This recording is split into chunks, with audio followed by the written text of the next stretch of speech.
So তখন we went back to the consumer and we found a very interesting fact. ফ্যাক্টটা কি, আমরা সবাই খুব ফিট থাকতে চাই, আমরা দেখতে অনেক সুন্দর হতে চাই, আমরা চাই না আমাদের ব্লাডে কোলেস্টেরল থাকুক, আমরা মোটা হয়ে যাই, এটাও আমরা চাই না। কিন্তু এটার জন্য আমরা কেউ পরিশ্রম করতে রাজি না। মানে আমরা সবাই ভাবি জিমে যাবো, হাঁটবো, কিন্তু এটা আমরা কেউই করি না। এবং দেখা গেল কনজিউমাররা খালি একটা ইজি সলিউশন চায়, যে আমি একটা কিছু খাবো, আমার ওয়েট ঠিক থাকবে। তখন আমরা প্রোডাক্ট ডেভেলপমেন্টের সাথে আলাপ করলাম যে চিনির বদলে যদি মানুষ এটা খায়, কারণ দুধ চা উইথ সুগার বাঙালির খুব প্রিয়। সো এক চামচ চিনিতে তো অনেক ক্যালোরি থাকে, একজন মানুষ সারাদিন অফিসে 3-4 কাপ চা খেয়ে ফেলে, বাসায় যায় চা খায়।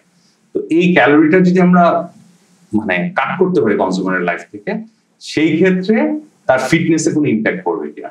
তো স্কয়ারের একটা সুবিধা, যেহেতু এটা একটা ফার্মা কোম্পানি, এখানে প্রচুর ডক্টর আছে, নিউট্রিশনিস্ট আছে, প্রোডাক্ট ডেভেলপমেন্ট, সো সবাই আমাদেরকে যে ডাটা দিল, দেখা গেল এটা খুবই ইন্সপায়ারিং, যে কেউ যদি দিনে 3 থেকে 4 চামচ চিনি কমায় দেয়, এটাই তার ফিটনেস থেকে অনেক হেল্প করবে, প্লাস ফিউচারে অনেক ধরনের রোগ থেকেও তাকে রক্ষা করতে পারে।